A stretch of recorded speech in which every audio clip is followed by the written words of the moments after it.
This is Annette once again, here to walk you through the next 3 steps of the stress module's outline. Now we've come to the planning step in the change plan process, and this is where we'll give an overview of what will be covered in the learning portion of our time together. This step is simple and quick. In the stress module, you can see that the first thing we'll be doing is defining stress. What is it? Now we'll talk about positive versus negative stress and the differences between the two. We then direct our focus in a more personal way as we talk about how stress impacts the life of the adolescent. Next, we discuss what unhealthy techniques for dealing with stress look like and what healthy techniques look like, and finally, how to strive to prevent stress in the first place. Once we've briefly gone over what's to come, we move on to step 4 of the change plan process, which is the intervention stage. The allotted time for this stage is around 40 minutes, which will be the majority of your time together.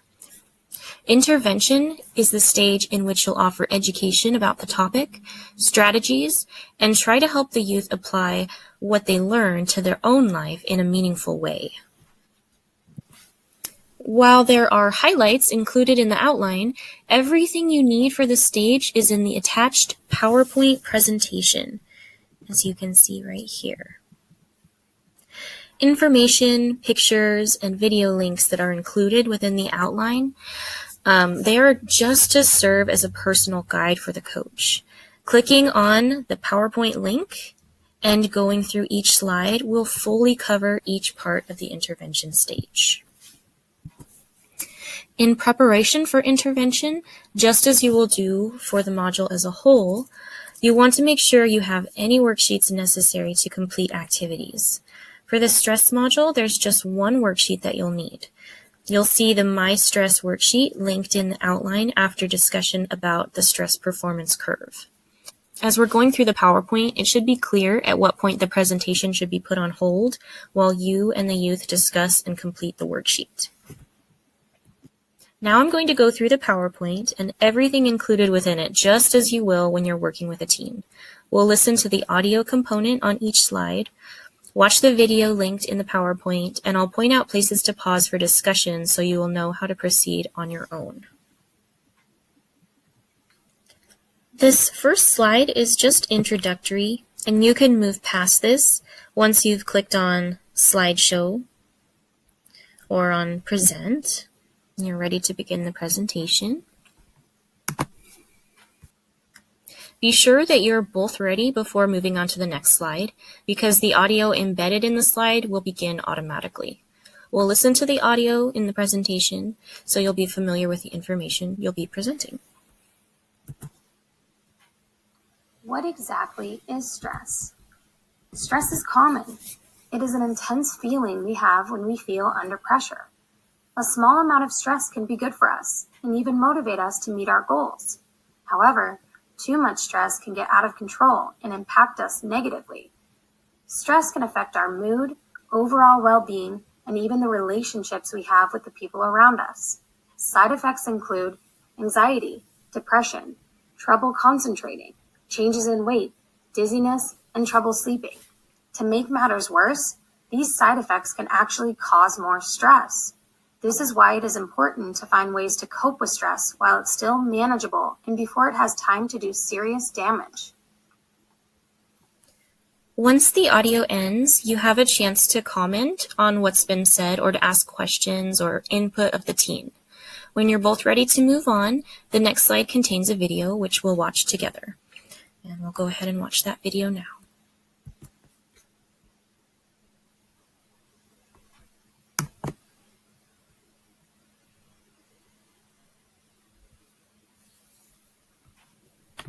We all know what it feels like to be stressed out. Before a big presentation, you might get sweaty palms and butterflies in your stomach.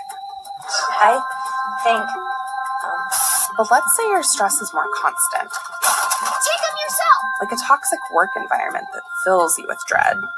Scientists are learning more and more about how stress affects the body, and it turns out that some stress might actually be good for us.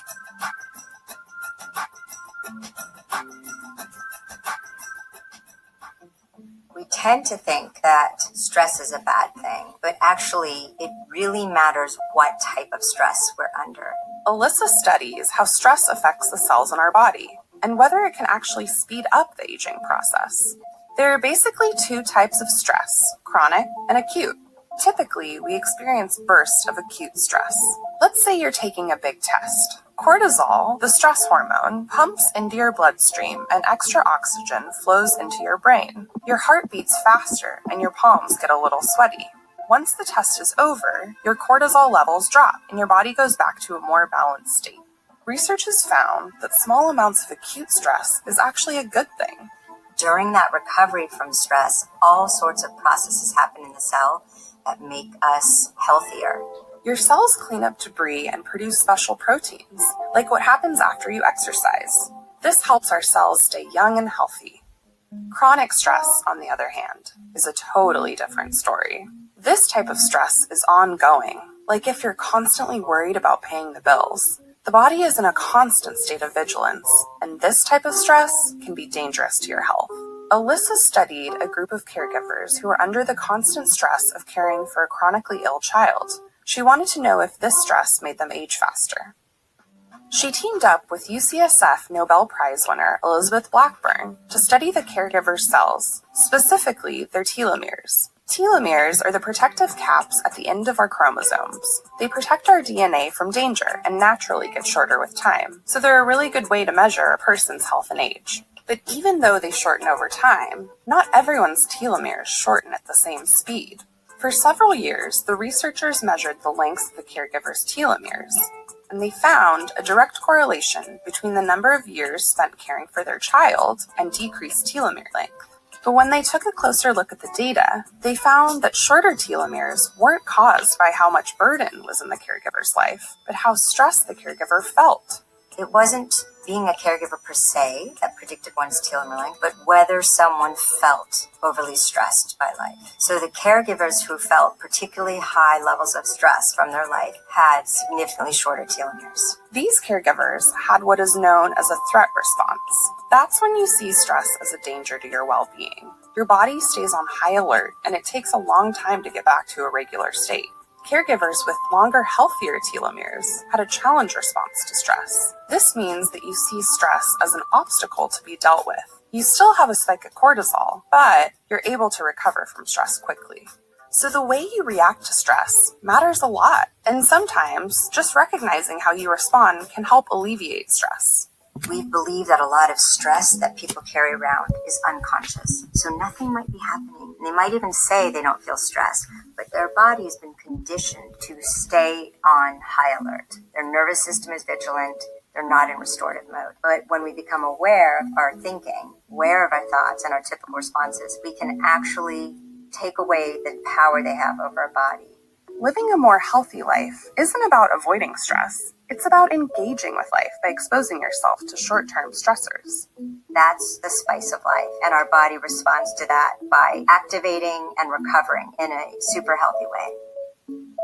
How do you deal with stress? Let us know in the comments. And be sure to check out our other video on why the brain fixates on negative thoughts and what we can do about it.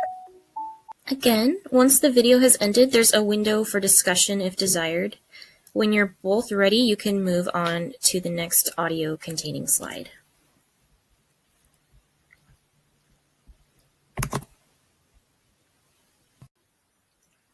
Some stress in our life is actually a positive.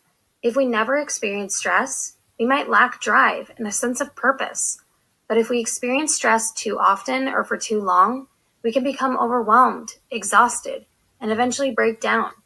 We want enough stress in our lives to keep us motivated, but not so much that we can't handle it. The key is to learn how to manage our stress rather than avoiding it or letting it control us. This slide provides a useful visual. The stress performance curve can serve as a conversational tool that begins to personalize stress by discussing where the teen might fall on the curve. The presentation is further personalized as we proceed to the next slide. Again, move on when you're both ready for the audio that begins automatically when you continue.